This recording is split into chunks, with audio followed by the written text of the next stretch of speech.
హిందువులకు భక్తి చాలా ఎక్కువ బ్రదర్.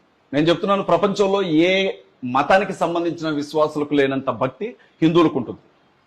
ఎందుకంటున్నాను ఆ మాట అంటే, నేలను చూసినప్పుడు దేవతగా భావిస్తారు, నేలను చూసినా దేవతగా భావిస్తారు, గాలిని దేవతగా భావిస్తారు, తినే తిండిని, కట్టుకునే బట్టని, నేల మీద తిరిగే పాములను కావచ్చు, పందులను కావచ్చు, కుక్కలను కావచ్చు, ఆకాశంలో ఎగిరే పక్షులను కావచ్చు, అంతరిక్షంలో ఉన్న సూర్యచంద్ర నక్షత్రాదులను కావచ్చు, ప్రతి దాన్ని దేవుడుగా కొలిచేంత భక్తి హిందువులకు మాత్రమే సొంతం. నేను చెప్తున్నాను, అది భక్తే.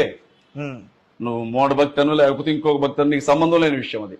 నేను ఎంతవరకు చూస్తున్నాను అని అంటే, అంత భయం దేవుడు అంటే హిందువులకి, అంత భక్తి. వీళ్ళు లాజికల్ కంటే ఎక్కువగా మ్యాజిక్లే నమ్ముతారు.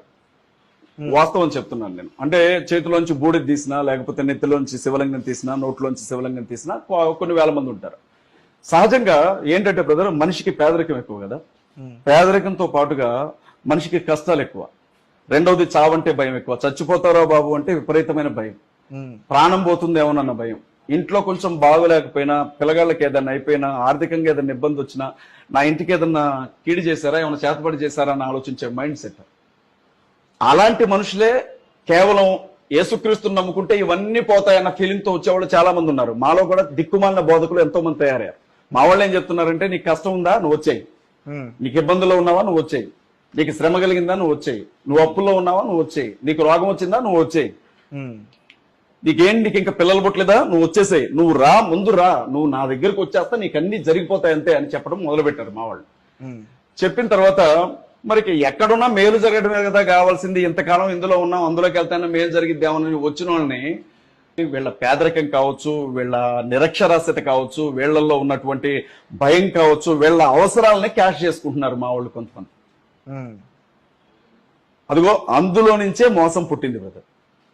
వాడికి నిజంగా క్రీస్తు అంటే ప్రేమ ఉండదు. మీకు ఒక విషయం చెప్తాను, ఈ హైదరాబాద్ లో కొన్ని వేల మంది సంఘం ఉండే పాస్టర్స్ ఉన్నారు.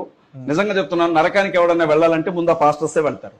ఎందుకంటే బైబిల్లో ఉన్నటువంటి విషయాలు మాట్లాడే వాటికి గాని, వీళ్ళు ప్రవర్తించే తీరికి గాని అసలు పొంతనుండదు, సంబంధం ఉండదు.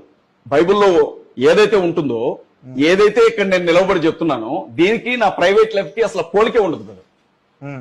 జస్ట్ ఏం చేస్తానంటే, నేను నీకే కష్టం ఉన్నా నేనున్నాను అని చెప్తాను. నువ్వు నా దగ్గరకు వచ్చిన తర్వాత నీ దగ్గరకి ఏం మిగలదు, మొత్తం నా దగ్గరే ఉంటది. మళ్ళీ వెనక్కి వెళ్ళిపోవడమే, నువ్వు అన్ని కూడా సర్దుకొని.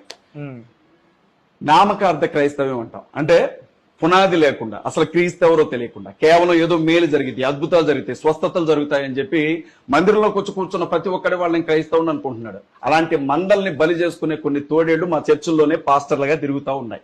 వాళ్ళు చేసేవే ఇవన్నీ కూడా. దేవుడు అంటే భయం ఉండదు వాళ్ళకి, ఏ దేవుడన్నా భయం ఉండదు బ్రదర్. క్రీస్తు అన్న భయం ఉండదు, రాముడన్నా భయం ఉండదు, అల్లా అన్న భయం ఉండదు, జస్ట్ సంపాదించుకోవాలంతే. అలా వచ్చిన వాడికి ఒకే చోటకి కొన్ని వందల మంది ఆడపిల్లలు వచ్చి కనబడతా ఉంటే వాడు ప్రాణం ఎందుకు ఆగిద్ది? వాడు ఆగడు కదా. చర్చిలో ఉంటాడు తప్ప వాడి జీవితం ఏం మారదు. బలిపేట దగ్గర నిలబడతాడు. మీకు తప్పుగా అనుకోవద్దు, ఈ వీడియో చూస్తున్న క్రైస్తవ సోదరులకి నా మీద కోపం రావచ్చు, కానీ తేలిగ్గా బ్రతికే జీవితానికి అలవాటు పడ్డ వాళ్ళు ఎక్కువగా ఈ మధ్య బైబిల్ పట్టుకొని తిరుగుతున్నారు. క్రిస్టియానిటీ సింప్లిసిటీగా ఉంటది కాబట్టి. సింప్లిసిటీ ఏంటి బ్రదర్? ఇవాళ మా పాస్టర్స్ వేసుకునే సూట్లు సినిమా హీరోలు కూడా లేరు. ఒక్కొక్క పాస్టర్ ఒంటి మీద సూట్ వేసుకొని బయటకు వెళ్తే, సారీ ఏమనుకోవద్దు, మరి నువ్వు కూడా వేసుకొచ్చావు కదా అని అడగొద్దు బ్రదర్. నాకు 2 సూట్లు ఉన్నాయి, అందులో ఒకటి వేసుకొచ్చుకున్నాను. మరి బాగోదు కదా ఇలాంటి ఛానల్లో కూర్చొని మాట్లాడేటప్పుడు. మా వాళ్ళు కనీసం 2-3 లక్షల రూపాయలు లేకపోతే సూట్ వేరు. ఉదయం వేసింది మధ్యాహ్నం వేరు, మధ్యాహ్నం వేసింది సాయంత్రం వేరు. మీకు చిన్న విషయం చెప్తాను వినండి. వాళ్ళ ఏదైతే అదైంది. ఖమ్మంలో ఇది 2000 రూపాయల నోట్లు రద్దు చేశారు, మీకు ఐడియా ఉంది కదా.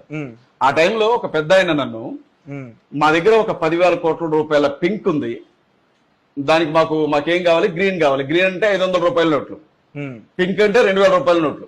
ఈ 2000 రూపాయల నోట్లని తీసుకుని మాకు ఒక 5,000 కోట్లు ఇప్పించండి అని నన్ను అడిగాడు. మరి ఇట్లాంటివి కూడా జరుగుతాయి అనుకున్నా నేను. మరి మా వాళ్ళలో పెద్ద పెద్ద వాళ్ళు ఉన్నారు కదా, ఎవరినైనా అడగకపోయారా అని అన్నాను. ఆల్రెడీ హైదరాబాద్ లో పలానా వ్యక్తిని అడిగాను, 10,000 కోట్లు ఉన్నాయి, తీసుకొని మాకు 5,000 కోట్లు ఇవ్వు నీ డబ్బు, ఇది నీ ట్రస్ట్ లో పెట్టుకో అంటే, అతను నా దగ్గరే 50,000 కోట్ల రూపాయల డబ్బు ఉంది, ఏం చేయాలో అర్థం కావట్లేదు, ఇది ఎట్ట మార్చాలో అర్థం కావట్లేదు అన్నాడట అతను.